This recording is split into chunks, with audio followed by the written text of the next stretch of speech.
For today's video, magluluto naman tayo ng masarap pero budget-friendly na ulam na upo, pork at sardinas. Kaya magsaing na kayo ng maraming kanin dahil sigurado mapapalaban na naman tayo ng kain.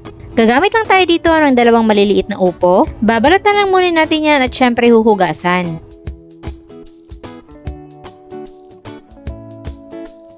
Pagkatapos mahugasan, i-slice naman natin yan sa desired nating hugis. So depende na sa inyo yan kung anong gusto nyo, pwede naman kahit anong cut.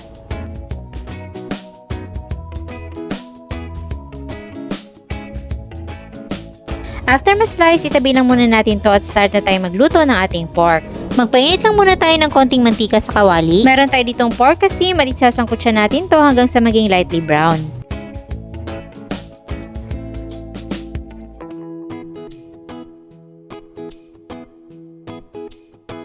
Then, igigilid lang muna natin yung pork at magigisa tayo dito ng sibuyas.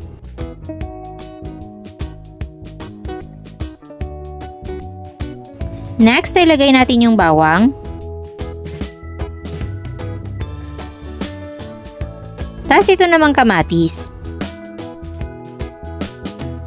Gisa lang muna natin yung mga aromatics dito sa gilid. After nyan, pwede na natin igisa kasama yung pork.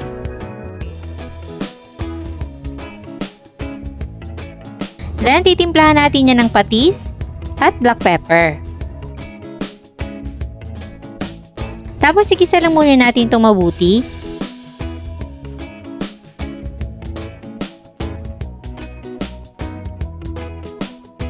Tsaka tayo maglalagay ng tubig at palalambutin lang muna natin yung pork.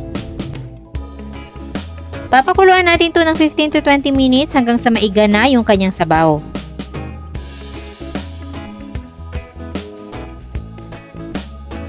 At this point, malambot na yung ating pork, pwede na nating ilagay yung isang lata ng sardinas. Habang ginigisa natin to, unti-unti nating durugin yung ating sardinas.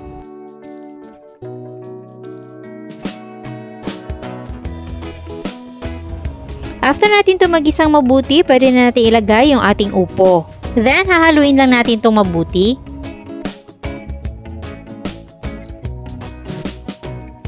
Tsaka tayo maglalagay ng konting tubig at aantayin natin maluto yung upo.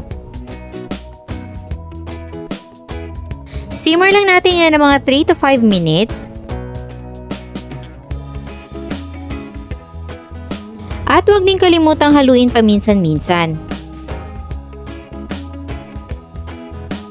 Then, tikman na natin para makapag-adjust tayo ng timpla. Dadagdagan ko lang ng konting asin, all-in-one seasoning at black pepper. Tapos halo-halo lang ng konti at kapag okay na sa inyo ang lasa, pwede na tayong maglagay ng sili.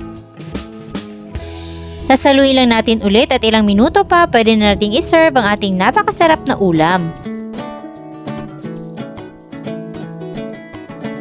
Napakasimple lang din ang ulam na to pero sigurado akong tataob na naman ang inyong mga kaldero.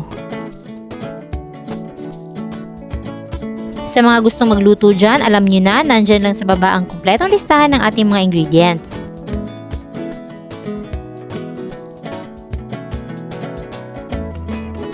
Sana'y nagustuhan nyo ang isa na naman sa ating nakakatakam na recipe for today. Enjoy!